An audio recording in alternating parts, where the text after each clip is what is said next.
Bab firman Allah, illa man ukriha, kecuali orang yang dipaksa dalam keadaan hatinya tenang dengan iman, yakni tetap beriman. Tetapi orang yang dengan dada terbuka menerima kekufuran, itulah yang mendapat kemurkaan daripada Allah. Al-ayah, hingga ke akhir ayat. Wa qala, dan Allah berfirman, illa an tattaqu minhum tuqah, kecuali kalau kamu mahu melindungi diri kamu daripada gangguan mereka, itulah taqiyah.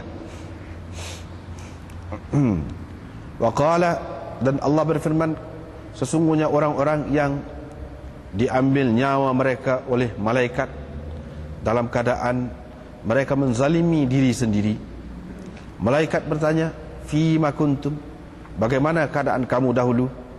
Qalu, mereka menjawab, kunna mustad'afina fil ard, kami hidup dalam keadaan lemah di muka bumi. Qalu, malaikat bertanya, alam takun ardullahi wasi'ah, bukankah bumi Allah ini luas? Fatuhajiru fiha, maka oleh kerana bumi ini luas, kamu dapatlah berhijrah di muka bumi ini, hingga kepada firman-Nya, afuwan ghafura, Maha pengampun, Maha pemaaf dan pengampun. Wa qala, wal mustad'afina minar rijali wan nisa wal wildan, orang-orang lelaki dan perempuan yang dipandang lemah, kan anak-anak dan anak-anak yang mengatakan, hingga kepada firman-Nya, nasira. Abu Abdullah berkata, Allah memaafkan orang-orang yang lemah, yaitu yang tidak dapat meninggalkan apa yang Allah perintahkan, dan orang yang dipaksa itu tidak lain adalah orang yang lemah, tidak dapat melakukan apa yang diperintahkan kepadanya. Hasan berkata, taqiyah boleh digunakan sampai hari kiamat. Ibnu Abbas berkata, berhubung dengan orang yang dipaksa oleh al-lusus, oleh pencuri-pencuri ataupun penjahat-penjahat, sehingga dia menceraikan istrinya, laisa bisyai', tidak berlaku apa-apa pun, yakni tidak berlaku perceraian itu. Itulah pendapat Ibnu Umar, Ibnu Zubair, Sya'bi dan Hasan. Nabi SAW bersabda, segala amalan mengikut niat.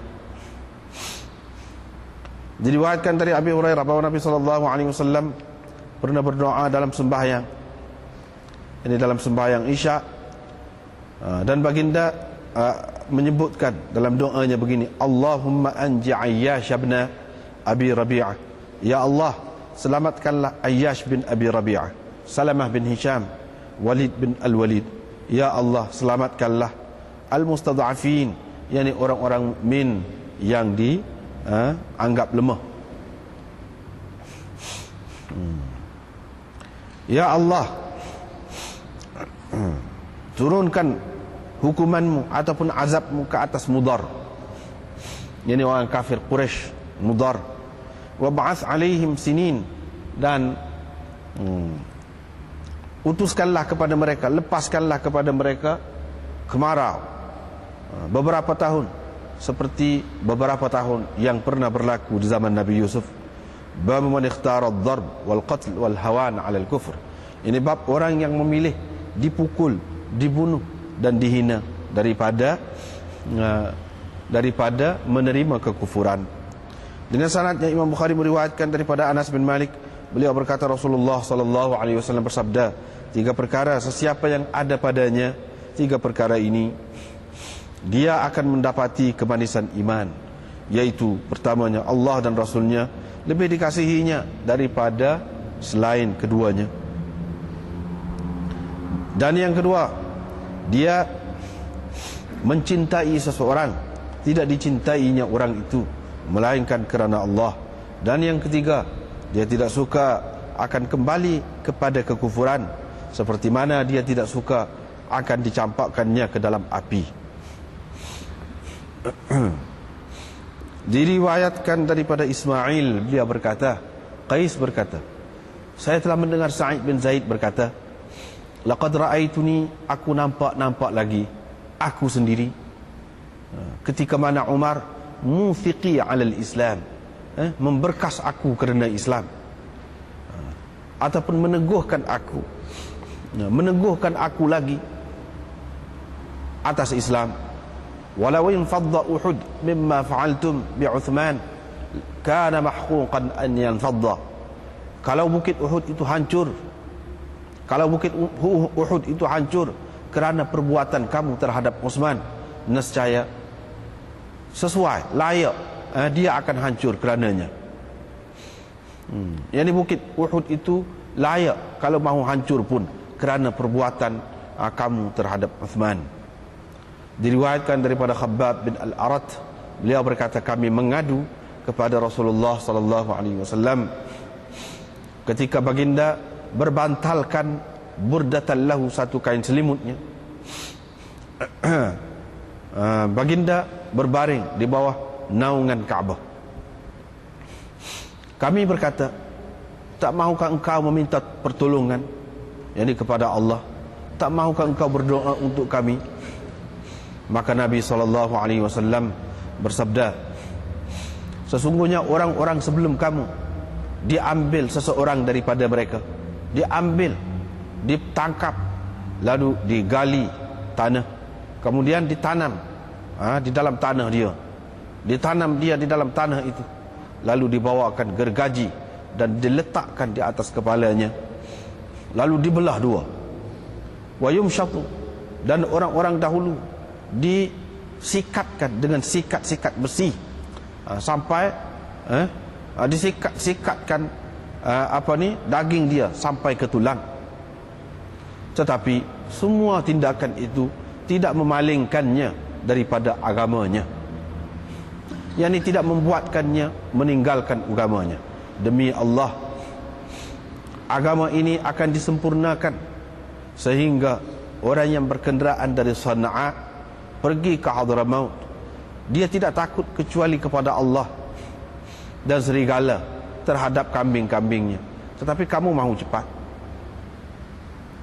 Babun fi bai'il mukrah wa nahwihi, ini bab tentang jualan atau jual beli orang yang dipaksa dan seumpamanya. Fil haq wa ghairihi, berhubung dengan hak dan selainnya.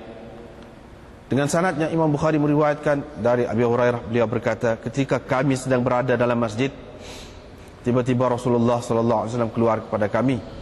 Baginda pun bersabda, pergi kamu kepada Yahudi. Kami pun keluar bersamanya. Kita pergi kepada Yahudi, sehingga kami datang sampai ke rumah Midras, tempat mengaji, tempat orang-orang Yahudi mengaji. Faqama an-nabiy sallallahu alaihi wasallam, Nabi sallallahu alaihi wasallam pun berdiri di situ dan menyeru mereka, wahai kalangan Yahudi, terimalah Islam, kamu akan selamat. Akhirnya mereka berkata, engkau telah sampaikan apa yang mau engkau sampaikan itu, wahai Abul Qasim. Faqala, Nabi sallallahu alaihi wasallam pun berkata, itulah yang aku mahu. Thumma qalaha, kemudian Nabi sallallahu alaihi wasallam melaungkan ucapan tadi kali yang kedua. Mereka berkata, qad ballaghta ya Abul Qasim, yakni kami sudah dengar dah apa yang kamu kata itu, wahai Abul Qasim. Nabi SAW mengatakan lagi buat kali yang ketiga. Selepas itu baginda pun bersabda, ketahuilah bahawa bumi ini hak Allah dan Rasulnya, dan aku mahu menghalau kamu, mahu membuang negeri kamu. Sesiapa yang man wajada minkum bimalihi syai'an, sesiapa yang berasa perlu terhadap mana-mana hartanya, bolehlah dia menjualnya. Wa illa, kalau tidak, maka ketahuilah bahawa bumi ini hak Allah dan Rasulnya. Bab tidak harus perkahwinan tidak sah, yakni tidak harus, yakni tidak sah